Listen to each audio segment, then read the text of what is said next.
Cinema వారి జీవితాలు పైకి అద్దాల మెడలా అందంగా కనిపిస్తూ ఉంటాయి. కానీ లోపల మాత్రం వారు చాలా సమస్యలను ఫేస్ చేస్తూ ఉంటారు. సౌత్తో పోలిస్తే నార్త్లో హీరోయిన్స్కు, క్యారెక్టర్ ఆర్టిస్టులకు లైంగిక వేధింపులు అధికంగానే ఉంటాయి. కొందరు నటులు గతంలో తమకు ఎదురైన వేధింపుల గురించి బహిరంగంగానే చెబుతున్నారు. అయితే కొందరు హీరోల కారణంగా హీరోయిన్లు జీవితాల నాశనమయ్యాయి. ఇప్పుడైతే కాస్టింగ్ కౌచ్ అంటూ హీరోయిన్లు బయటకు వచ్చి తమకు జరిగిన వేధింపుల గురించి బహిరంగంగా చెబుతున్నారు. తాజాగా ఓ హీరోయిన్ తన జీవితంలో ఎదురైన చేదు ఘటనల గురించి వెల్లడించింది. అర్చితా ఫుకాన్ అలియాస్ బేబీ డాల్ అర్చి. ఈ పేరును తెలుగు ప్రేక్షకులకు పెద్దగా పరిచయం లేకపోవచ్చు, కానీ నార్త్ ఆడియన్స్కి ఈ భామ సుపరిచితురాలే.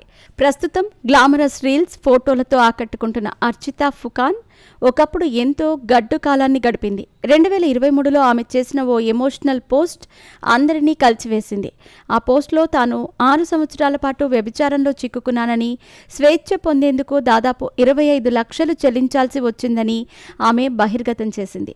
ఈ పోస్ట్ ప్రస్తుతం నెట్టింట విపరీతంగా వైరల్ అవుతోంది. అస్సాంకి చెందిన ఈ బోల్డ్ ఇన్ఫ్లుయెన్సర్ తన స్టైలిష్ వీడియోలు, డేరింగ్ ఫోటోలు, ఆకట్టుకునే ట్రాన్సిషన్ కంటెంట్తో ఇన్స్టాగ్రామ్లో ఇప్పటికే 8 లక్షలకు పైగా ఫాలోవర్లను సొంతం చేసుకుంది. ఇప్పుడు ఆమె పేరు మరింత చర్చనీయాంశంగా మారింది. అమెరికన్ అడల్ట్ స్టార్ కేంద్ర లస్ట్తో కలిసి ఓ ప్రాజెక్ట్ చేస్తున్నారనే ఊహాగానాలు వినిపిస్తున్నాయి. దీనిపై అధికారిక ప్రకటన రాకపోయినప్పటికీ ఇద్దరూ తరచుగా సోషల్ మీడియాలో ఒకరినొకరు ట్యాగ్ చేసుకుంటూ ఉండటంతో ఈ వార్తలు వైరల్గా మారాయి.